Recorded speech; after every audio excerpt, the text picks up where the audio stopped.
You ever feel a badge turn someone blind the second they see your skin? And that night in the rain on the south side one day. I was just heading home with birthday groceries for my son. Then those lights flashed. License and registration. Step out of the vehicle. Now. You ever feel a badge turn someone blind? The second they see your skin, that night in the rain on the south side, one did. Where you're watching from tonight, drop your city below and tell me, you ever held your breath during a traffic stop just to make it home? Hit that like if you have, and subscribe if these stories hit close. Anyway, let me take you back to that evening. It was one of those Chicago nights where the sky just opens up, dumping rain like it's trying to wash away the whole damn city. I was driving through Oaklawn, that quiet suburb where folks keep their lawns trimmed and their blinds half drawn. Not the kind of place you'd expect trouble, but trouble don't always care about the address. I was coming off a long day, real long. As a senior instructor at the FBI Academy down in Quantico, my schedule's packed with training sessions, workshops on everything from de-escalation tactics to spotting unconscious bias in the field. But that day, I'd wrapped up early, caught a flight back to O'Hare, and rented a car to head home. No official ride this time, just me blending in, like I prefer when I'm off the clock. Home's in a modest spot off 95th Street, nothing flashy. I've got my boy, Malik, waiting there. He's turning 16 tomorrow. And man, that hit me hard.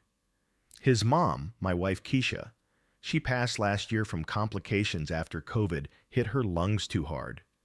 She was the one who handled the birthdays, the surprises, all that.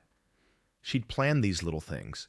Balloons, his favorite ribs from that spot on Halstead, maybe a new pair of kicks. After she was gone, I promised myself I'd step up, keep some of that light alive for him. So on my way back, I stopped at a Target in the burbs, grabbed a bag of groceries for breakfast pancakes, some takeout ribs still warm in the passenger seat, and these fresh Nikes he'd been eyeing online. Size 11, black with the red swoosh, cost me about 80 bucks, but seeing his face light up, worth every penny. I'm in my old jeans, the ones with the frayed cuffs from too many washes, and a faded Chicago Bears hoodie that's seen better days. No suit, no tie, just a regular dad hustling home before the food gets cold. My ride's a 2018 Toyota Camry, silver, nothing special. Bought it used a couple years back because it's reliable, blends in. The rain's coming down in sheets now, wipers slapping back and forth like they're mad at the windshield. I can smell the wet earth mixing with the barbecue sauce leaking through the takeout bag. My phone's on the dash, GPS saying I'm 10 minutes out. Malik texted earlier, "Dad, you home soon? Hungry." I smiled at that, typed back quick at a red light. "On my way, kid. Got surprises." Felt good, you know? One of those rare moments where the weight of everything, the job, the loss, lifts just a bit. Then, out of nowhere, blue and red lights flash in my rear view, sharp, piercing through the rain like knives. My stomach drops, that old familiar pit opening up. I glance at the mirror. Squad car right on my tail, no siren, just the lights pulsing. I pull over slow, careful, onto a side street near 95th. Some residential block with parked cars and porch lights flickering through the downpour. Engine off, hands on the wheel at 10 and 2, just like my old man taught me back in Englewood when I was a kid. "Don't give him a reason, James," he'd say, his voice low and steady. "Breathe through it." Englewood stops were routine growing up. Cops rolling up for nothing, flashlights in your eyes, questions that felt like accusations. I'd feel that squeeze in my chest every time, like the air was getting thick, hard to pull in. But I learned to hold it together, eyes forward, voice even. The officer steps out, raincoat slick, hat pulled low. He's mid-30s, white guy, built like he hits the gym, but not too hard. Badge catches the light. Sergeant Ryan Caldwell, Chicago PD. He approaches my window, flashlight beam cutting through the glass, right in my face, blinding. I roll the window down halfway, enough to talk, Not enough to let the rain flood in. Water drips off the roof, pattering on my arm. "License and registration," he says, voice sharp. No hello, no nothing. Like I'm already guilty of something. I keep my hands visible, nod slow. "Evening, officer. Mind telling me why you pulled me over?" My tone's calm, polite. Years of training kicking in, not just from the streets, but from my time on the job. I started as a beat cop with CPD 22 years back, fresh out of the academy, pounding pavement in the same neighborhoods that raised me. Saw the good, the bad, the ugly. Moved up to detective, then federal task force, now teaching the next generation how not to screw up stops like this. But tonight, I'm just James Harlan, civilian mode. No need to flash credentials unless things go south. He doesn't answer right away. Shines the light around the car, on the takeout bag, the groceries in the back, the sneakers box peeking out. His face is hard, jaw set. "Taillights out. Step out of the vehicle." His words clip, authoritative, like he's used to folks jumping. But my taillight ain't out. I checked everything before leaving the airport lot. Rain probably smeared it, made it look dim. Still, I don't argue. Not yet. The tightness in my chest builds, that old shadow creeping in. It's not fear exactly, more like a heavy blanket pressing down, making each breath deliberate. I can smell the wet asphalt rising up, mixing with the exhaust from his cruiser idling behind me. Heart starts thudding, low and steady, like bass thumping through speakers at a block party. I unbuckle slow, hands still where he can see 'em. "All right, officer, I'm stepping out." Rain hits me full force as I open the door, cold, soaking my hoodie in seconds, chilling my skin. Shoulders hunch against it, but I stand straight, feet apart, hands at my sides. Water runs down my neck, into my collar. He's got that stance, feet wide, hand near his belt, flashlight still on me like a spotlight.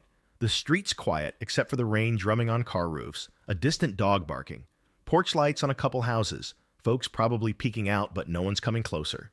Not in this weather. "ID," he says, holding out his hand. I reach for my wallet, slow, announcing it, grabbing my wallet from my back pocket, pull it out, flip to my driver's license, hand it over. He takes it, squints under the flashlight. "James Harlan, address checks out local. What you doing out here this late?" His tone's got that edge, like he's fishing. I feel the weight again, that invisible load black folks carry in these moments. No matter how far you've come, college degree from UIC, commendations from the feds, a career teaching cops how to be better. Some nights, you're just another face in the rain. "Just heading home from work, officer. Picked up some food and stuff for my son's birthday tomorrow." I keep it simple, eyes on his. But inside, the shadows stir. Memories flash. Keisha's funeral last year. Rain then too, soaking the graveside. Malik standing there, shoulders slumped, me holding him up. That loss still sits heavy, like a stone in my gut. And now this? Pulling me from that small win of surprising my boy. Breath comes shorter, but I force it steady. In, out. Don't let him see the strain. He pockets my license, shines the light on my plates. "Work, huh? What kind of work?" Rain's pounding harder, my sneakers squishing in a puddle. I can taste the damp air, metallic. "I'm an instructor, travel a lot." Not lying, not elaborating. He snorts like that's funny. "Instructor, right. Car smells like food. Open container?" He leans in, peering through the window. The ribs aroma wafts out, strong in the wet air. "No, sir, just takeout." His eyes narrow. "Step to the back of the vehicle." I comply, walking slow, rain pelting my face. He follows, boots splashing. At the trunk, he points. "Open it." "No, please, no reason."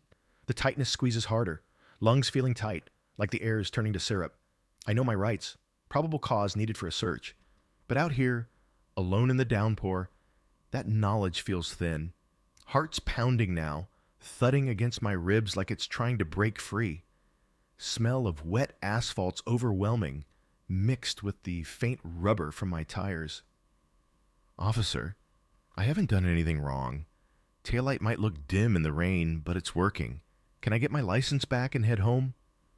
My voice stays even, but inside, the shadows deepen. Flashbacks to kid days. Cops stopping me and my boys for biking too fast, searching bags for nothing. That breath-holding game we'd played. Who can stay calm longest? Won a lot, but it never felt like winning. He steps closer, water dripping from his hat brim. You refusing? That a problem? His tone shifts, cockier, hand twitching near his radio. The rain's cold fingers run down my back, soaking through. I stand there, shoulders squared, feeling the weight press heavier, breath caught in my throat as he reaches for his belt. He steps closer, water dripping from his hat brim. You refusing? That a problem? His tone shifts, cockier, hand twitching near his radio. The rain's cold fingers run down my back, soaking through. I stand there, shoulders squared, feeling the weight press heavier, breath caught in my throat as he reaches for his belt. That moment hung there, thick as the fog rolling off the lake on a bad day, his hand hovering near that radio like a threat he didn't need to voice. I didn't budge, just locked eyes with him through the sheets of water cascading down, my pulse hammering in my ears louder than the storm. I'm not refusing anything lawful, I said, words measured, cutting through the downpour without raising my volume. But you need probable cause for a search, and you haven't given me one. The chill seeped deeper into my bones, not just from the rain, but from the way his gaze hardened, like I'd flipped some switch in him from routine to personal. He let out a short, barking laugh that didn't reach his eyes, stepping even closer until I could smell the faint coffee on his breath, mixing with the ozone in the air. Probable cause? You some kind of lawyer now? Open the trunk for safety, your safety, my safety. Or we can do this the hard way. His voice dropped low, laced with that authority some cops wear like armor, the kind that makes you feel small even when you're standing tall. I felt the old shadows lengthening inside me, those dark corners where doubt and history collide, whispering that one wrong move could turn this into something irreversible. But I pushed it down, drawing on the quiet resolve I'd built over years, the kind that doesn't shout but stands firm like an oak in wind. Instead of escalating with words, I shook my head, slow, deliberate. Respectfully, no. I know my rights. That's when the aggression ramped up, quick as a flash flood. He grabbed my arm, not hard enough to bruise right away, but firm, twisting me toward the car like I was some perp he'd collared 100 times. Hands on the hood, he barked, his flashlight clattering against the metal as he patted me down. Rough palms slapped against my sides, my pockets, my legs, muttering under his breath about these neighborhoods and how folks like me always got something to hide. The rain made everything slick, his gloves slipping once, but he didn't let up. I stood there, spread-eagled against my own Camry, water pooling in the dips of the hood, reflecting the swirling lights from his cruiser. The cold metal bit into my palms, a stark reminder of how fast normal flips to nightmare. Inside, my mind raced, pulling up fragments from the past like old film reels flickering in the dark. My pops, back when I was 12, sitting me down after a late-night stop on the way home from church, his calloused hands on my shoulders, eyes serious under the kitchen light. James, keep your hands visible, son. Don't give him an excuse to see you as anything but a boy heading home. He'd been through it himself. Factory worker in the 70s, pulled over more times than he could count for driving while black. Taught me to breathe deep, count the seconds until it's over. I did that now, inhaling the soggy night air, exhaling slow. 1 Mississippi, 2 Mississippi, but the weight pressed heavier, like invisible chains tightening around my ribs, making each draw of breath a small battle. He finished the pat down, finding nothing, of course, Nothing, but that didn't slow him. Nervous? You look nervous. What's in the trunk that's got you shaking?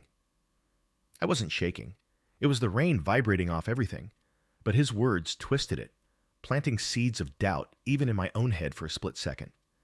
The shadows deepened, pulling in memories of my early days on the force. 22 years ago, fresh-faced in CPD blues, walking beats in neighborhoods that mirrored where I grew up. I'd seen the system from inside. Good officers mentoring kids, but also the ones who let bias steer their stops, turning routine checks into power plays. I rose through it, detective by 30, cracking cases that put real threats away, then jumping to federal task forces where the stakes were national. Now at Quantico, I stand in front of rooms full of rookies, slideshows clicking through slides on constitutional stops, implicit bias drills where I make them confront their own shadows. See the person, not the profile, I tell them, voice steady as I pace the front. But here, soaked to the skin, I was the profile. No instructor badge, no federal ID flashing, just a man in a hoodie, reduced to suspicion under flashing lights. He circled back to the trunk, popping it open himself with my keys he'd snatched from the ignition earlier. No warrant, no consent, just entitlement. The lid creaked up, revealing the mundane, a spare tire, jumper cables, an old gym bag with sweaty workout clothes from last week's session. Nothing incriminating, but he rummaged anyway, flashlight beam darting like an accusation. Groceries in the back seat, huh? Let's see about that. He moved to the passenger door, yanking it open, the warm scent of ribs spilling out into the cold, clashing with the storm. Bags rustled as he poked through, pancake mix tumbling out, the sneaker box tipping sideways. My boy's birthday surprise, handled like evidence. The tightness in my chest turned to a burn, hot and slow, like embers under ash. How many times had I taught this exact scenario? No fishing expeditions, I'd say in class, pointing to the board. Articulable facts or walk away. But theory hits different when it's your life on the line. I spoke up then, voice cutting through the patter of rain on leaves overhead. Officer, this is an illegal search. I've been cooperative. Please stop. He paused, hand buried in the takeout bag, sauce smearing his glove. Looked up with a smirk that twisted my gut. Cooperative? You're the one making this difficult. What's this, weapon? He pulled out a plastic fork, holding it up like a trophy before tossing it back. Cheap shot, meant to rattle, and damn if it didn't, a little. The shadows whispered louder now, dredging up Keisha's voice from our last real talk before the hospital stays got bad. James, promise me you'll come home every night for Malik. Her hand weak in mine, eyes pleading. I'd promised, but nights like this made it feel fragile, like one bad call could shatter it all. He slammed the door shut, turning back to me with that same hard stare. All right, turn around. Before I could process, cold steel clicked around my wrists, cuffs snapping tight, metal digging into skin already pruned from the wet. For officer safety, he said, like it was policy, not payback. The bite was immediate, sharp against bone, sending a jolt up my arms. Rain trickled down my sleeves, pooling at the cuffs, turning discomfort to ache. I didn't resist, didn't twist away. Just let him guide me to the back of his cruiser, the door yawning open like a mouth. Neighbors were stirring now, porch lights flipping on one by one. Silhouettes in windows with phones raised. A couple across the street, under an umbrella, filming steady. Good. Witnesses meant record. Meant maybe this wouldn't vanish into some forgotten report. Sat there in the back seat, hands bound behind, the vinyl sticky and cold against my soaked clothes. The cruiser's interior smelled of stale coffee and vinyl cleaner, a far cry from the fresh rain outside. Door shut with a thud, locking me in while he paced outside, radio crackling. I closed my eyes for a beat, focusing on breath. Deep, rhythmic, like the drills from my brief Marine stint right out of high school before the force. Count to 10, hold, release. This too shall pass, I murmured to myself, voice barely audible over the wipers slashing across his windshield, but the weight didn't lift. It settled deeper, a dense fog wrapping my thoughts. Malik at home probably scrolling his phone, wondering why Dad's late. The ribs cooling, the sneakers untouched. That burn in my chest flared. Not anger, not yet, but a quiet fire, the kind that forges steel. He got back in the front, radio in hand, glancing at me in the rear view. Running your info. Any warrants? You're done. His tone casual now, like this was just another Tuesday. But I saw the flicker. Uncertainty? Or just boredom? The shadows played tricks. I sat silent, dignity wrapped tight around me like a shield, watching rain streak the windows and rivulets. Each drop a reminder. I've trained men like him, shown them the line between duty and abuse. Tonight, though, I was the lesson he didn't know he needed. The radio static popped again as he keyed it up, voice steady but edged. Dispatch, possible 10, 32 here. Send back up to 95th and Oak. Suspect detained. Person with a gun, pure fabrication, no basis. My mind sharpened at that, the fire steadying into resolve. This idiot was digging his own grave, one lie at a time. I leaned back against the seat, cuffs pinching, rain drumming a relentless beat on the roof, the night stretching out like an endless shadow as distant sirens began to wail. The sirens grew from a distant whine into something closer, sharper, slicing through the steady roar of rain on the cruiser roof like they were answering a call I hadn't made. 2 more squad cars rolled up within minutes, tires hissing on wet pavement, lights painting the whole block in erratic red and blue. I sat motionless in the back seat, wrists throbbing under the cuffs, the vinyl sticking to my damp skin every time I shifted even an inch. Caldwell climbed out to meet them, door slamming behind him with a finality that echoed in my chest. Through the streaked glass, I watched silhouettes converge. 3 officers now, voices muffled but rising, gestures quick and clipped. One of the newcomers, a younger black guy in his late 20s, badge gleaming fresh under his rain slicker, approached the cruiser first. He peered in through the window, squinting against the glare of headlights, then froze. Recognition hit him like a slap. Eyes widening, mouth parting just enough for me to catch the shift. He turned sharp to Caldwell. "Sarge, hold up. That's Instructor Harlan."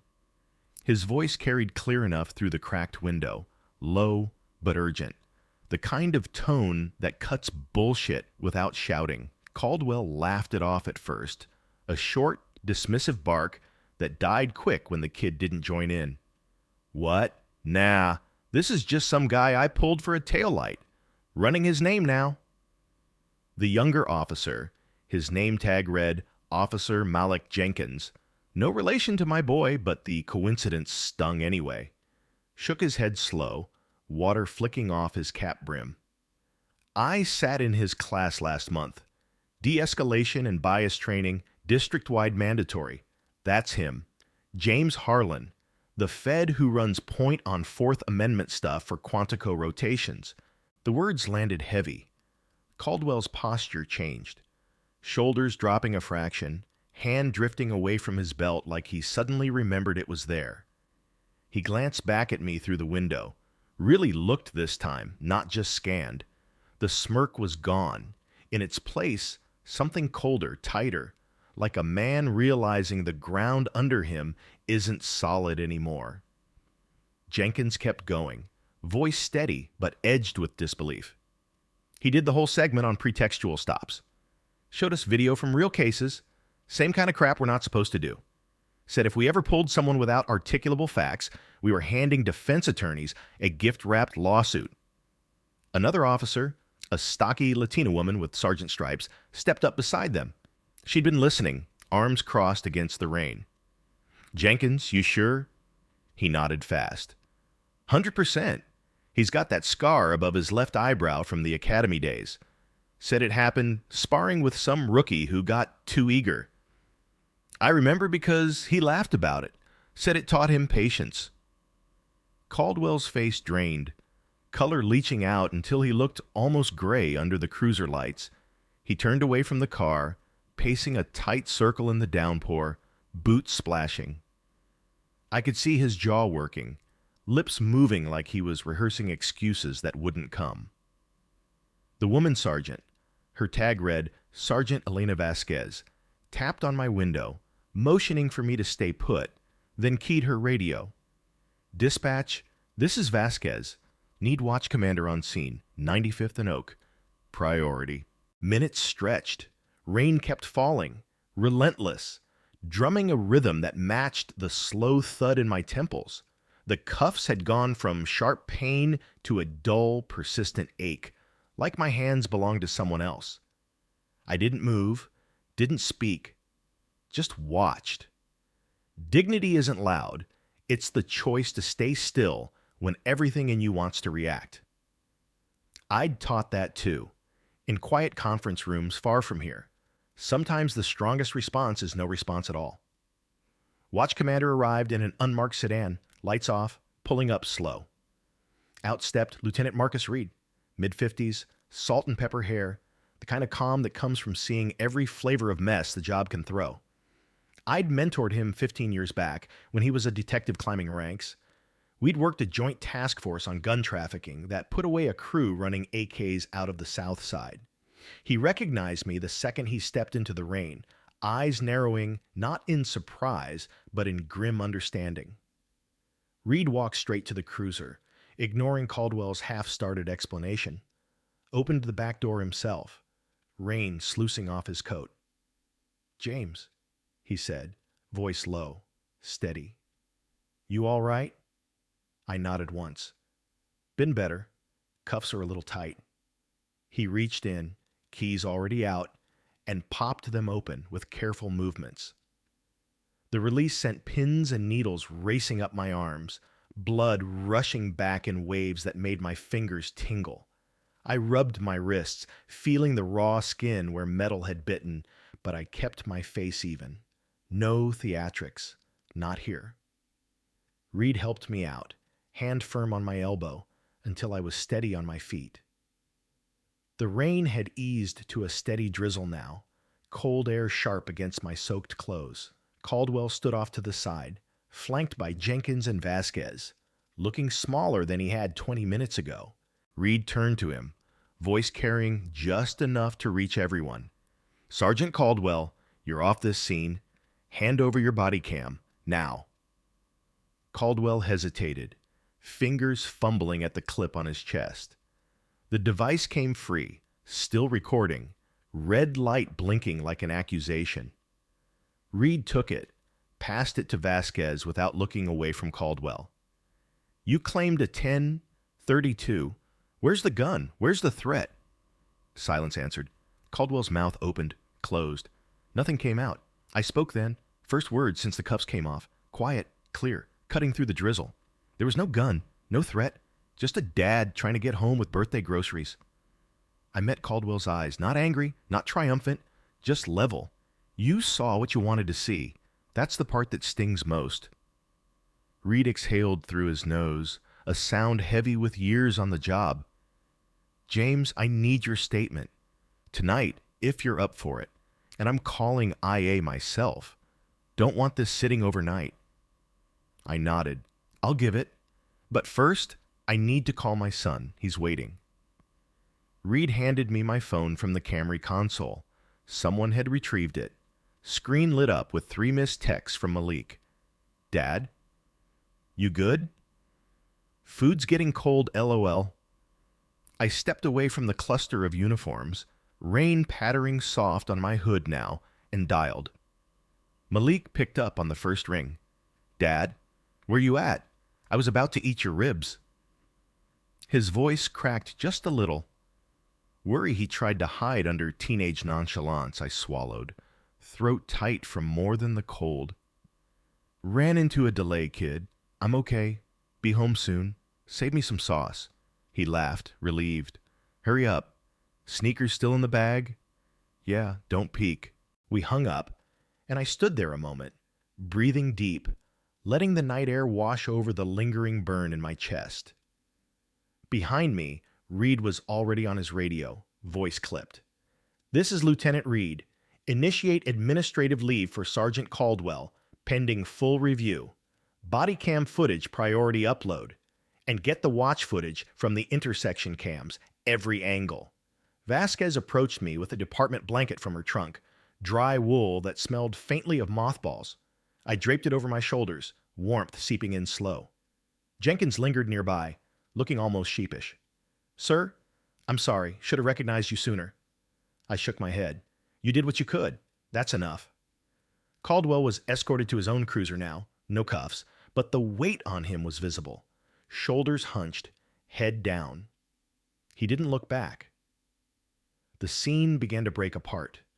One car pulling away with his cruiser in tow, another staying to secure the area. Neighbors still watched from porches. Phones lowered now that the immediate danger had passed. The drizzle turned to mist. Streetlights haloed soft. I walked back to my Camry, blanket trailing, and slid into the driver's seat. Engine turned over smooth, heat blasting welcome against my chilled skin. The takeout bag sat untouched on the passenger floor. Ribs probably lukewarm by now, but still good enough, sneaker box upright again. I sat there a long minute, hands on the wheel, feeling the shift inside me. Not victory, not yet, but something steadier, a quiet certainty that this night wasn't ending in silence. I put the car in drive, eased away from the curb, lights fading in the mirror as I headed the last few blocks home. The road glistened under tires, rain finally letting up, leaving only the clean scent of wet pavement and the low hum of the engine. Malik's birthday waited, and so did the rest of whatever came next. The dashboard clock glowed 10:17 when I finally turned into our driveway. Headlights sweeping across the front porch, where the motion sensor flicked on like a quiet welcome. The house looked the same as always. Single-story brick with the crooked mailbox Malik kept promising to fix. Porch light burning steady yellow. I killed the engine and sat there a second longer. Blanket still draped over my shoulders like some borrowed armor. The wool now damp and heavy. The ache in my wrists had dulled to a low throb, but the deeper burn lingered. Not in my skin, but somewhere lower, where decisions settle and refuse to leave. I grabbed the takeout bag first. Ribs cooler now, but still fragrant enough to remind me why I'd stopped in the first place. Then the sneaker box, plastic crinkling under my fingers. Groceries last. Pancake mix box slightly crushed from Caldwell's rummaging. I carried everything one-handed, keys jingling softly, and pushed through the front door without knocking. The warmth hit me immediately.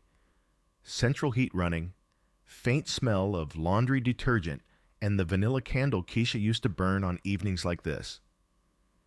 Malik was sprawled on the living room couch, phone in hand, feet up on the coffee table we'd built together from reclaimed wood 2 summers ago. He looked up fast, eyes scanning me head to toe. "Dad, you're soaked." Not a question, just observation. The way kids notice things adults try to hide. I forced a half smile, set the bags on the kitchen counter. Got caught in the storm. Roads were slick. He unfolded himself from the couch, taller than me now, by an inch, and came over. Didn't hug. Neither of us were big on that anymore, but he stood close, peering at the red marks circling my wrists. "What happened to your hands?" I exhaled slow, the sound almost lost under the hum of the fridge. Pulled over, routine stop-turned, not routine. His face tightened, the same way Keisha's used to when she sensed trouble brewing. "Cops?" I nodded. "Yeah." One decided I looked suspicious, cuffed me for a minute. Then his backup showed up, and things changed. I didn't sugarcoat it. He was 16 tomorrow, old enough to hear truth without the edges sanded off. Malik's jaw worked side to side. "They let you go?" Eventually, Lieutenant I know from way back showed up, recognized me from training sessions I've run. I pulled the sneaker box forward. Still got these, though. Happy early birthday, kid. He stared at the box, then at me, something flickering behind his eyes, relief mixed with a flash of anger he didn't quite know how to name yet. He took the box, thumbed open the lid, and let out a low whistle at the black and red Nikes. These are fire. Voice cracked on the last word. He set them down careful, like they might break, and looked back at me. You okay? For real? I leaned against the counter, blanket slipping a little. I will be, just tired. And pissed, if I'm honest. The admission felt strange out loud, but necessary. He nodded slow. You gonna do something about it? I met his gaze. Already started. Gave a statement. IA's involved. Bodycam's gonna tell the rest. He didn't push, just grabbed plates from the cabinet. We ate in the kitchen. Ribs reheated quick in the microwave, sauce sticky on fingers, silence comfortable but thick. Every few bites he glanced at my wrists, then away, like he was measuring how much damage had been done. After, he cleared the table while I showered. Hot water stinging the raw skin, steam filling the bathroom until the mirror fogged completely. I stood under the spray longer than usual, letting it pound against my shoulders, washing away the night's grime, but not the memory. When I came out in dry sweats, Malik was on the couch again, sneakers laced up already, flexing his toes against the carpet. Fit perfect, he said. I sat beside him, remote in hand, but not turning the TV on yet. Good, you deserve it. We talked then, not deep at first. School, basketball tryouts next week, the girl in his math class who smiled at him yesterday, but eventually it circled back. Why'd he do it? Malik asked, voice quieter. The cop. Why cuff you when you didn't do anything? I rubbed my face, feeling the stubble I hadn't shaved since morning. Because he saw what he expected to see. Not me, not a father, not someone who's spent half his life teaching people how not to make that mistake. Malik leaned forward, elbows on knees. You teach cops? Yeah, federal level now. Bias recognition, lawful stops, all of it. He let out a breath. So he basically broke every rule you teach. Pretty much. That hung there. Then he said soft, Mom would have been mad. I swallowed hard. She would have been, but she'd have been proud too. Proud you kept your head up. He nodded, eyes shiny but dry. I hate that it still happens. To you. To anybody. I put a hand on his shoulder. Brief. Solid. Me too. That's why we don't stay quiet. Next morning came too soon. Sun broke through clouds, weak but persistent, turning yesterday's puddles into mirrors on the driveway. I drove to the district station instead of Quantico. Lieutenant Reed had texted at dawn, "Come in when you can, full packet ready." The building smelled like burnt coffee and printer ink, same as always. Reed met me in a small conference room, folder thick on the table. Bodycams uploaded, neighbor footage too, 3 angles, clear audio. Caldwell's on admin leave as of 0600. Chief's already reviewing. I flipped pages, transcripts, timestamps, stills of Caldwell's face when Jenkins called my name. Every frame a nail in the coffin he'd built himself. Reed leaned back. Pattern check came back. 3 prior complaints in the last 18 months. Same MO. Aggressive stops, questionable searches, black drivers mostly. Nothing stuck before. This time's different. I nodded. Because it's on tape, and because I'm not letting it slide. We spent 2 hours going over details. My statement, Reed's observations, the chain of command notifications already climbing. By the time I left, the department had opened a full internal affairs investigation, and the county prosecutor's office had been looped in for possible criminal review. No guarantees, but momentum. Back home, Malik was at school. House quiet again. I sat at the kitchen table with my laptop, drafting an email to my Quantico supervisor. Brief, factual. Incident occurred last night involving CPD sergeant. Handled locally, but wanted you aware before media picks it up. Sent. Then I opened a blank document and started notes. Not for them, for me. Timeline, exact words Caldwell used. The feel of cuffs. The moment recognition hit. Writing it down made the weight shift. Still there, but distributed, less crushing. Afternoon brought the first call from a local reporter. Someone who'd seen the neighbor videos circulating in community groups. I declined comment for now. Too raw. But I didn't delete the message. Evidence like that doesn't stay quiet long. Evening rolled in soft. Malik came home, sneakers still on, talking fast about practice. We ordered pizza, pepperoni, extra cheese, and ate on the couch watching Old Bulls highlights. Halfway through the third quarter, he paused the game. "Dad, thanks for not just coming home and acting like nothing happened." I looked at him, really looked. Couldn't, not this time. He nodded, hit play again. Later, alone in my room, I stood at the window, watching streetlights reflect on wet asphalt. The night felt different now. Not lighter exactly, but clearer. I'd spoken. Steps were moving. Caldwell would face consequences. Suspension stretching into termination if IA did its job right. Department would have to answer questions. And maybe, just maybe, the next stop in this neighborhood would look a little different. I turned off the lamp, climbed into bed. Sleep came slow, but when it did, it was deep. No dreams of flashing lights, just quiet. Tomorrow, Malik would turn 16. We'd have cake, maybe grill burgers if the weather held. Life would keep going. But something had shifted permanently. Silence wasn't protection anymore. It was surrender. And I'd chosen different. The house settled around me, creaks and sighs of an old home at rest. Outside, the city hummed on. Sirens distant, rain gone, stars peeking through thinning clouds. I closed my eyes, breathing even, and for the first time in 24 hours, the burn in my chest eased into something steadier, resolve, hard-won and quiet, carrying me toward whatever came next. That resolve stuck with me through the next few days, turning from a quiet hum into something actionable, like a spark finding dry tinder. I couldn't shake the idea that my story wasn't just mine.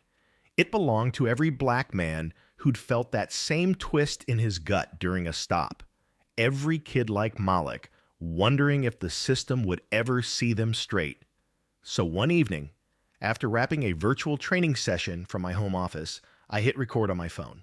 No script, just me in the living room, voice raw, laying it all out. The rain, the cuffs, the reveal.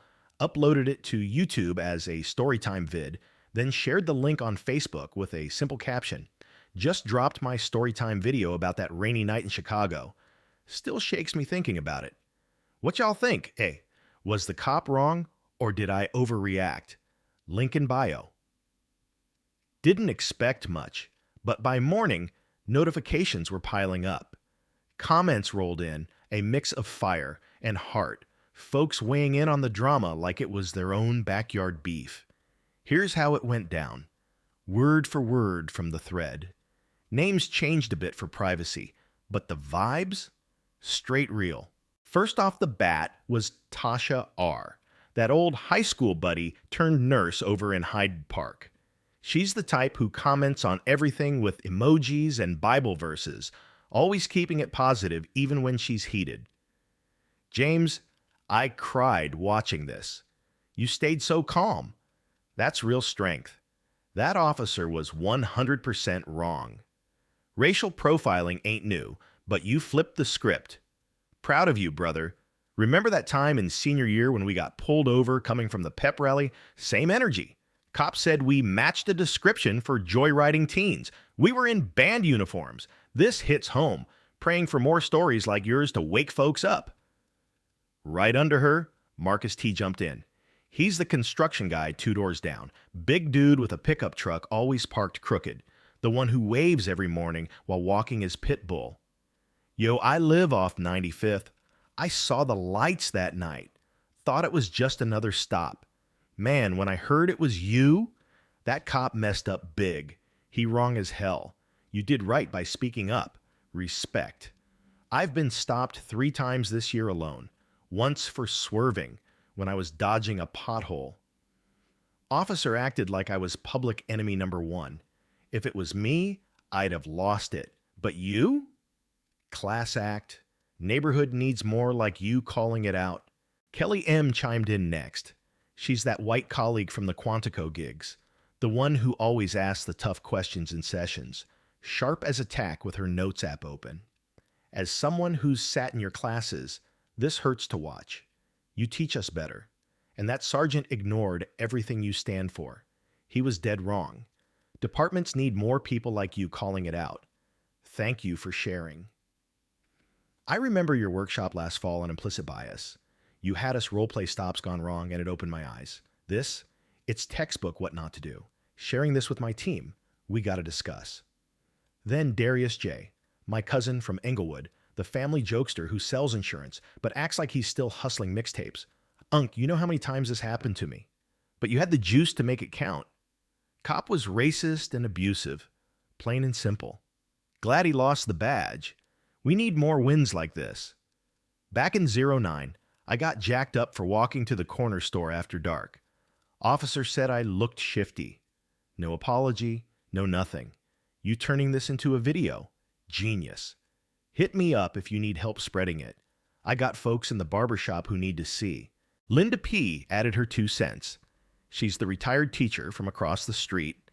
White lady in her 70s with the garden gnomes and holiday decorations year-round, always baking cookies for block parties. I watched from my porch that night, felt sick. Officer Caldwell was way out of line, treating you like that in the rain. You're a good man, James. He was wrong, full stop. Prayers for healing. My late husband was a firefighter, saw a lot of cops over the years. Most are decent, but ones like this give them all a bad name. I called the precinct the next day, told them what I saw. Glad you're okay. Stop by for tea sometime. Reggie K. posted too. He's an old academy pal, now a sergeant in a suburb precinct. The kind who texts me dad jokes but gets serious about the job. Damn, bro. I remember when you switched to feds. That stop was garbage. No PC, straight ego. He wrong, department wrong for letting him slide before. You handled it like the pro you are. Stay up. We trained together, man. You were always the one preaching see the human first. This fool didn't. If I was a watch commander, I'd have yanked his badge on the spot. Let's grab coffee soon. Talk shop. More kept coming. Sarah L., a mom from Malik's school PTA, the one who organizes fundraisers and always has snacks. James, as a parent, this terrifies me. You were just getting home to your son. That cop was absolutely in the wrong. Overreach and prejudice all the way. You're a role model for these kids. Shared this with the group chat. We need to talk about community policing at the next meeting. Hugs to Malik. Tell him happy birthday from us. Then Jamal W., a young barber from the shop on Halstead, the spot where I get my fades. He's in his 20s, tatted up, always posting clips of his cuts. Bro, watch the whole vid. Cop was tripping hard, wrong from jump. You didn't overreact, you reacted right. Salute for speaking up. I got stopped last week for loud music in my own driveway. Blasted Kendrick, yeah, but come on, your story? Motivation. Gonna play this at the shop tomorrow. Elena V. Wait, that's Sergeant Vasquez from the scene using her personal account. Surprised me. As one of the officers there that night, I gotta say, you were right, James. Caldwell was wrong, no question. Protocol wasn't followed, and it shouldn't have gone down like that. Respect for how you carried yourself. This vid is important. Shows why training matters. Speaking personally, not officially. Kevin B., a white guy from my old CPD unit, retired now, living in the burbs with grandkids.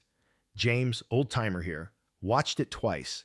That sergeant was flat out wrong. Violated every oath we took. You didn't overreact. You underreacted, if anything. Proud to have served with you. Remember that bust in '05? You saved my ass with your cool head. Same thing here. Department's got a clean house. Aisha M., Tasha's sister, a lawyer downtown specializing in civil rights. Cousin-in-law. Kinda. This is gold for awareness. Cop wrong on every level. Illegal search, false radio call, the works.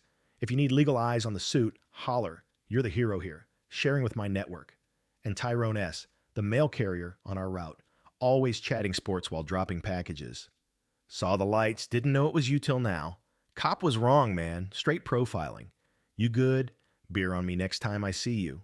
The thread blew up. Over 200 comments by week's end. Shares hitting local groups. Folks debated. Most said Caldwell was the villain, me the stand-up guy. But a few trolls popped in defending officer safety. I moderated those, kept it civil. Reading them all, that spark turned to a steady flame. Not just my story anymore, but ours. Each one a reminder. Voices add up. Change brews slow, but sure. If you believe no one should fear the badge meant to protect, smash that like. Share if karma's real to you. Subscribe. We keep telling these because they matter. What would you have done? Comment below. I read them all.